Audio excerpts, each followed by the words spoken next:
焦點視頻啊！嗱，今日咧非常開心啦，喺我身邊咧邀請到 Benny 師傅喺度。大家好。嗱，咁啊嚟到啊 Benny 師傅新嘅一個工作室嘅地方啦。咁啊之前咧都拍咗一條片嘅，咁就係喺呢度好好玩呢一個節目咧，我就嚟到啊師傅咧新嘅一個工作室，做咗一個 room tour 啊。咁啊同大家咧就分享下師傅咧嘅新嘅地方咧，到底有啲乜嘢可以玩啊？咁啊，所以咧亦都鼓勵大家咧都可以過嚟咧。咁啊，撳下師傅嘅鐘仔，係嘛？係啊，全套服務好好玩嘅，全包嘅。總言之，你想做啲乜啊？師傅都盡量滿足你嘅。係，最近就多人算命，算命即係批命，因為好多人都唔知道自己跟住應該點樣，即係唔係超出咗占卜嗰個範疇，係真係想知自己條命點啊？係咪要做呢行啊？跟住落嚟嘅10年要點啊？我要移民好唔好啊？等等等等等。咁而家我發覺而家啲人係佢要安排得妥善啲，佢要睇嘅唔係下一年，佢要睇之後幾年。尤其是香港人啦，係嘛？即係冇錯，因為你始終個變化係可以好大啊嘛，而同埋我諗有好多時候就係大家都望到一個變化，而嗰個變化未必係你控制之內。係嘛？呢幾年都知㗎啦，而家大部分嘅我哋嘅行家啦，都終於都承認咧個經濟唔好啦。係啦，咁個政府都終於承認經濟唔好啦。咁所以就大家都知道係有啲困難嘅。係嗱，我好開心啊！今日係嘗試到啊師傅嘅手工啤啊。係啊，出面冇得買㗎。係啊，咁我哋得翻唔多啦。咁有時有啲朋友上到嚟咪請我飲咯。係啊，非常好飲。好啦。嗱咁啊，我哋今日咧，其實咧就想同阿師傅咧講一講啊，2025年到底香港咧會有啲咩事情發生嘅？咁啊原本咧其實就想同阿師傅做直播嘅，咁但係咧冇辦法，因為當時咧我哋搬緊個錄影室啊。咁啊，我哋喺10月到嘅時間啦，其實我哋都11月啦，你約我好似11月。10月我就係話俾你聽，到今時今日我哋嘅錄影室咧都仲未執好。因為阿導演咧。好忙呢排，咁咧純粹淨係每次咧都係執好咗嗰個錄影嘅地方咧就算啦，成套嘢咧都仲未 set 好嘅。咁啊，如果大家有時睇得翻我哋有一啲節目咧，咁你知道我哋錄影室拍嘢嘅場景係點樣嘅咧，你就見到啲咪咧都仲係用緊我哋坊間咧就叫做即係啲電話咪啫，就仲唔係用緊啲專業嘅咪嘅咁樣。咁啊 anyway 啦，呢啲又唔講住啦。嗱，既然今日我哋講呢個香港嘅預測啦。師傅，我哋應該點樣問好咧？我哋應該用咩角度去問咧？有冇角度可言先？有冇角度可言啊？我係偏向想問，朝住一個方向就係，因為我覺得2025年咧就好得意嘅。嗱，2026、2027咧就中式啊嚇，坊間就講就係赤馬紅羊劫。咁我諗師傅唔多唔少都聽過呢個 term 噶啦，係咪？咁啊又講就係話每60年一次嘅，咁咧就中國同埋香港咁啊會有一啲大件事發生，咁你應用翻喺今時今日嘅世界咧，咁可能都全世界都好大鑊，係嘛？咁啊可能甚至乎有啲咩戰爭啊嗰啲咁樣。咁我就從來我都覺得2025年咧就好得意，就係因為你呢一年就將會進入呢個赤馬紅羊劫啊嘛。咁有啲嘢唔會突然之間噶嘛，一定係佢有一啲先兆噶嘛。如果你睇得翻熟讀歷史嘅，你都睇得翻啦。1966年至到1976年係呢一個革命10年嗰個咩大躍進啊咁樣啊，毛澤東就即係做咗好多嘢出嚟啦。咁但係其實佢前1、2年都已經有一啲預兆，因為佢有好多人事嘅變動啊，江青點樣上場啊咁樣之類嗰啲。咁我覺得2025年咧唔多唔少一定係有啲嘢睇到嘅。其次就係2025年，你亦都睇到日本嗰個所謂嘅預言，咁就係講話日本可能會遇到一個好大型嘅天災。咁你亞洲地區一個大國，佢有一啲咁大型嘅天災問題，又係唔多唔少喺經濟上喺呢一個地球村入邊都會影響到香港。咁所以我覺得2025年係一個好特別嘅一年，就係究竟無論佢從呢一個嘅可能我哋即係阿爺啦嘅角度，定係亞洲嘅角度，或者甚至乎如果真係有機會會打仗嘅角度，即係經濟，其實對香港都好大機會影響。咁所有嘢都有影響嘅香港，因為香港已經係冇勢㗎啦，一定係被影響㗎。係，咁所以如果我從呢3個角度去睇，即係香港對中國、香港對一啲嘅我哋鄰近嘅地方國家，同埋香港喺成個地球個經濟體系入邊，佢處身一個咩位置，有啲咩影響？可唔可以咁樣問啊？得唔得？可以，嗱，呢個係非常之深入嘅問題。係，好深入到我諗應該唔會太多玄學家會肯答嘅。係，即係例如，即係有啲都 keep 住同你講好，一定冇事。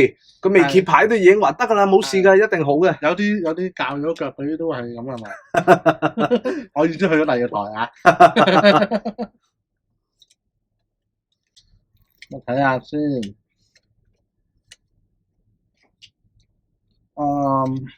無可否認係一個好大嘅轉變啦。係，跟住抽到死牌啦。哦。嗱，簡單啲嚟講咧，喺香港成個局勢咧，抽到死牌，咁就係死神啦。係。哦，就係俗稱叫死牌啦。係啦，死牌。咁亦都有一啲重生嘅牌。咁喺副牌裏邊都抽到2張牌咧，係有 Ace 嘅意思即係重生，第一 number one。唔係愛滋啊？唔係，係呢個係 Ace 嘅 Pentacle 錢。係。咁另外有 Cups 係聖杯，係啦。咁其實呢2張牌都反映到啦，就係可能將會有一啲重組嘅問題，特別係同錢有關啦，人情世故啦，民情有關啦，人個心安唔安啊？即係嗰個叫做民心啊。係。裏邊個安全感啦，我哋咁啱就睇呢2個元素喎。咁嗱，坦白講句啦。跟住個死神牌，咁即係話要有啲嘅完結。咁我覺得啦，我個人咁睇啦，今年嘅預測咧，我哋又要做一個大膽啲嘅推斷啦。咁啊，每一年咧，我都要做一個最大膽嘅推斷。咁咧就今年我就再大膽啲，我要叫大家唔好再諗過去。唔好諗以前，你只可以懷念以前。以前嘅所有嘢都唔會翻轉頭。咁就所以有啲人啊，如果仍然停留喺度，我想咁，或者甚至乎會變翻以前咁，嗱，我就勸佢唔好啦，係冇可能。因為死神出現就代表咗呢個已經係一個時代嘅終結，係必須嘅。咁同樣呢張牌亦都講緊好多死亡，所以由香港由啱啱過去嘅12月到而家1月，我哋計新曆，不斷都會有好多天災人禍、工業意外，同埋一啲所有你唔會意想到嘅意外死亡，都會特別多。咁呢種死亡情況咧，都會持續到起碼講緊成個25年。嗱，因為如果要計大運咧，我哋已經叫入咗水瓶座嘅大運。係。咁呢個水瓶年代咧，係出咗名係講咩咧？大改革。天災人禍會不斷出現，佢要時代嘅洗禮。我想問咗先，師傅，唔好意思啊，插佢嘴。你呢度揭嘅牌係就住我頭先嘅3條問題全部揭晒，定係純粹一條先？我揭晒先，揭晒㗎。即係講一個大方向先。咁你有唔明白就再追問。方向再問。好。咁因為我要俾大家知道啦，已經係翻唔到轉頭啦。咁即係話唔可能再好似嗱，假設性啊，你問樓。唔可以再翻轉頭啦。咁即係話，如果你將會問我樓市會唔會再高升？唔會啦，你要重組啦。即係所以阿輝佬博士就佢食硬啊，佢都係食硬㗎啦。係啊，你唔好唔食，食咗佢算啦。真係算啦，你好追唔追同我個 friend 七師傅鬥？呢個輸硬㗎真係，即係好啦。咁跟住咧，仲有就係股市都一樣。係，因為呢張死牌係講緊所有嘢。唔係單獨一個行業，咁即係簡單啲講句，每一個行業都將會重新洗牌。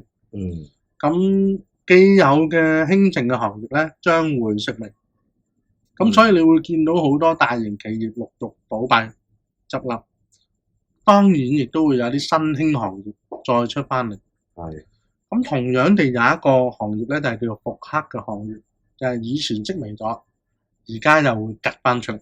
例如咧，例如有冇啲我哋過去嘅幾年呢10年8年都已經式微嘅行業啦？例如可能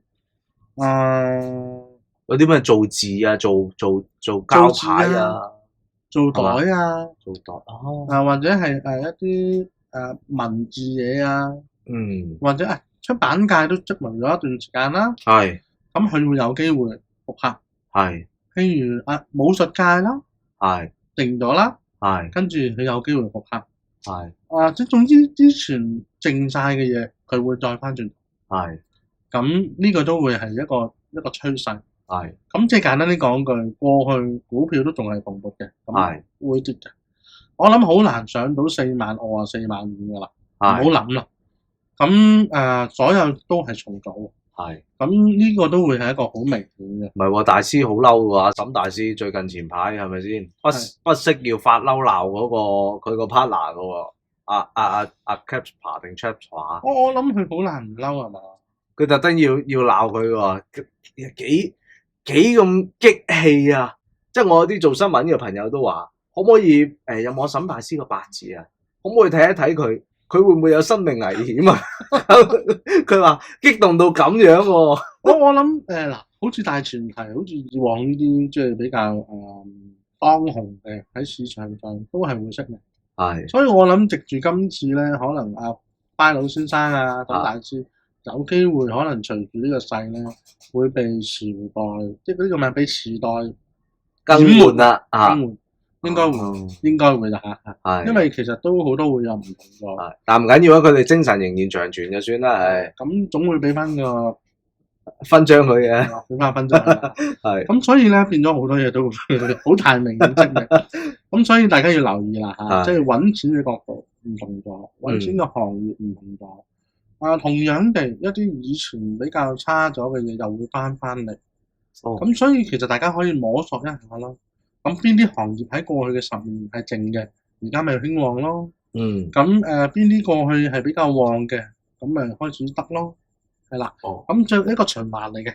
係。咁同埋仲有一樣嘢要提翻咧，有前輩亦都有聖杯。飲食行業咧係不死嘅，但係我頭先講過啦，大型企業倒閉，咁就會新興咗一啲叫咩咧？個體戶。呢個字要多啲用啦。個體戶就係你個人嘅一啲小餐廳、小店，同埋因為可能整體租金都平咗，地鋪，咁變咗佢就會萌增翻一啲小食店。咁變咗就可能一啲屋邨啊、屋苑啊，一啲比較我哋平民值嘅嘢咧，呢啲就會多翻。咁所以變咗就一個大洗禮咯。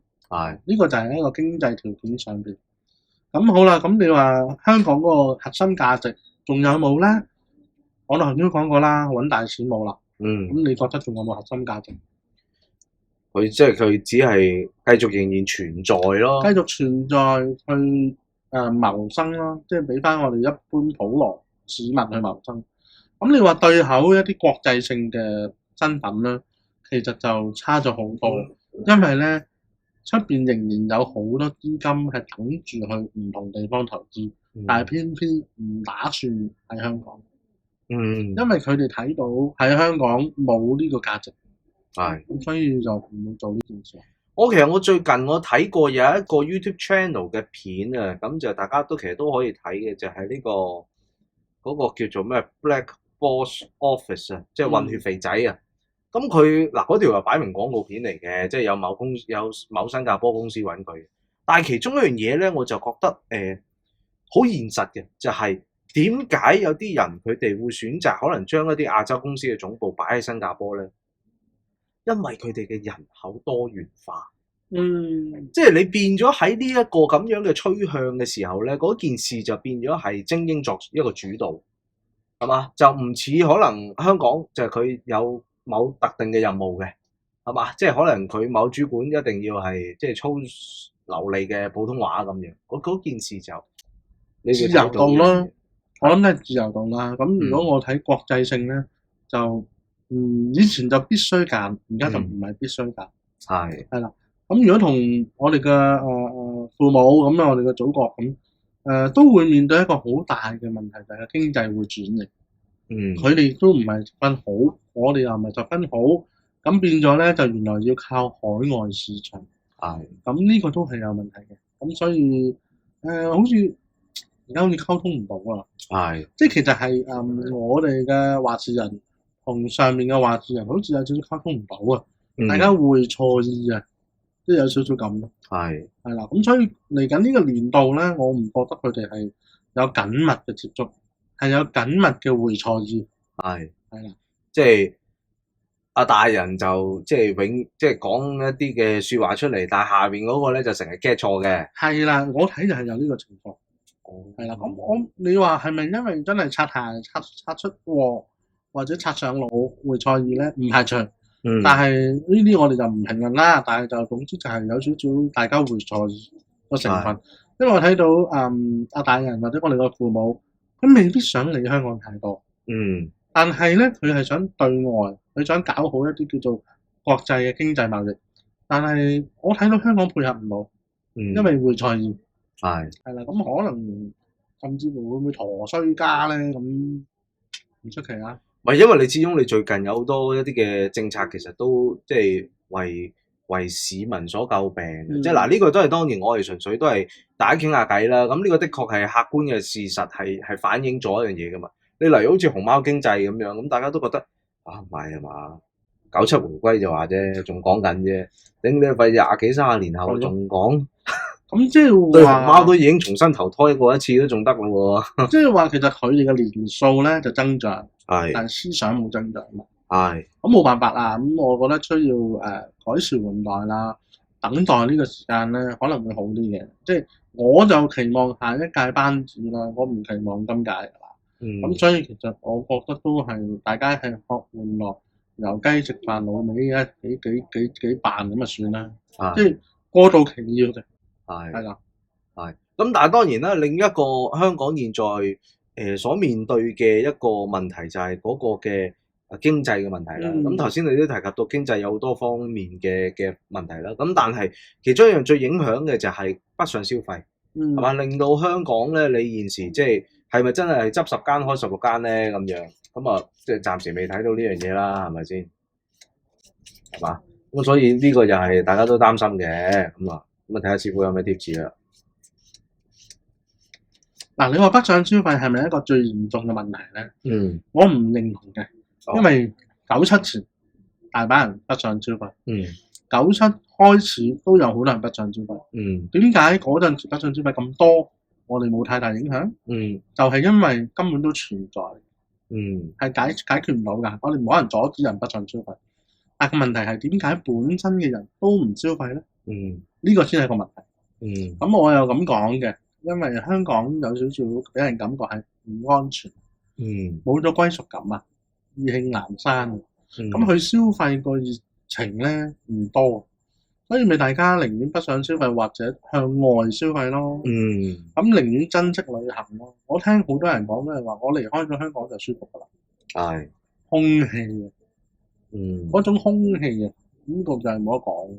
咁所以咧嚟緊都係我頭先講，我反而覺得大家可以試下啦。未來呢1年啦，你會發現多咗好多小店，應該要吹捧呢啲小店，因為佢會令到我哋多咗好多選擇，同埋唔再係嗰啲叫大型連鎖店，倒模咁樣樣。咁變咗可能有好嘅，咁但係當然啦，唔係揾大錢嘅。係啦，咁所以咧，你話係咪完全香港係消費層面上面係死城咧？我只可以講唔係大選嘅啦，一定係。所以點解我好強調小店？小店係揾嘅就係少嘅錢啊嘛。咁佢都生活到㗎。咁所以其實嚟緊呢段時間咧，都係興一啲民生嘅。所以譬如你殯儀仲好咗嘅。係啊，太多人死啊嘛。咁亦都好多人入行。而家亦都開明咗。咁嚟緊仲有清潔啦，即係譬如清潔公司啊。倒垃圾啊，或者呢一類型又會好咗，甚至乎運輸業其實都好嘅。咁但係個問題咧，揾大錢嘅行業咧就死得啦。即係例如工程嗰啲都工程都奶奶地嘢㗎，因為你都冇咁多需求，冇客啊嘛。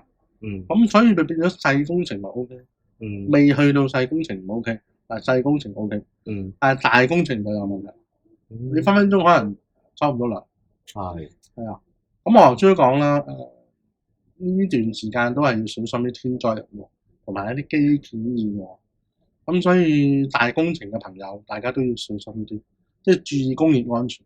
咁另外就有啲防不勝防嘅就係揸車，咁交通意外都係一個問題。OK， 嗱，整體咁講啊，即係我想問啊，如果我哋嗱，其實我想咧，我本來我就同阿師傅咧就講話，即係我哋拍一集嘅啫。咁但係諗下咧，我改變諗法啦，我想拍多一集。係咪全套都係好好食咧？係啊，真係冇錯啊，即係全餐咧永遠都係舐舐脷啊，係咪先？嗱，咁咧喺第二集之前咧，我就先呢一集咧，我就想一個少少總結嘅問題。頭先你就提及到就係香港對於中國嘅一啲睇到嘅嘢啦，我想先問咗就係，咁可唔可以睇埋就係香港對成個亞洲啦嘅會產生一啲嘅現狀，又睇到啲咩咧？咁樣 OK， 好啊。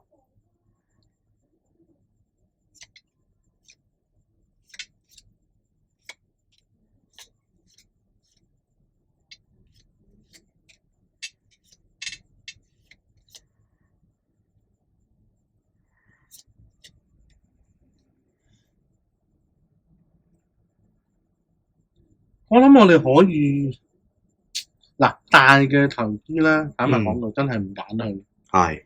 咁但係佢哋都會覺得香港有一樣嘢仲 OK 嘅服務。哦，即係全餐嗰啲。全餐。係啦。佢肯做嘅話係有。係。問題就係佢要揀你啊。哦。唔係你俾我就要做啊。係。因為即係好似好簡單，我哋香港出晒名嘅港女，都高竇啲啦，港男都串嘴啲啦，唔係你俾錢就買得到服務噶嘛。同樣地，嗱，所以要去到某個位咧，就要睇啦。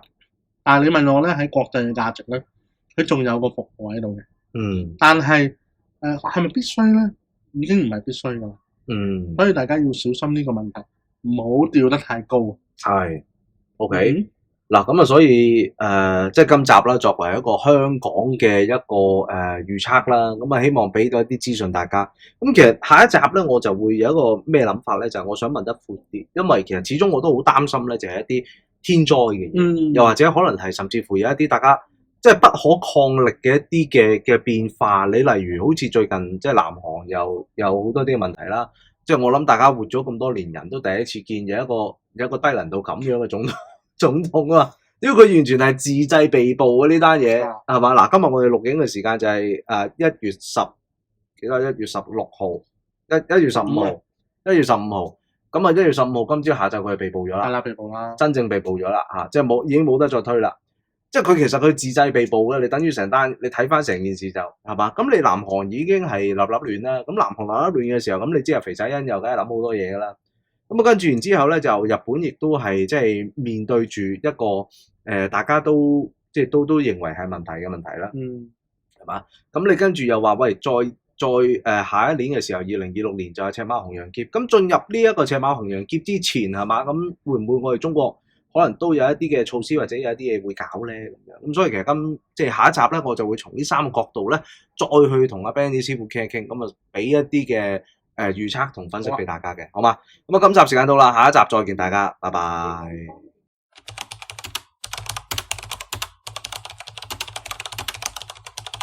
Hello， 大家好啊！睇緊影片嘅觀眾，如果你中意我哋影片嘅話咧，記得做齊 CLS、comment、like 同埋 share。同埋，如果未訂閱我哋嘅頻道嘅話咧，記得盡快訂閱翻我哋嘅頻道焦點 FM TV。咁入邊咧有好多唔同嘅最新資訊咧係等緊你嘅。同時，如果你想睇多啲更加免費嘅內容嘅話咧，可以去到我哋嘅網站 www.fmtoday.net。咁入邊咧係有更多唔同嘅類型資訊啦，仲有一啲免費嘅網課係等緊你哋嘅。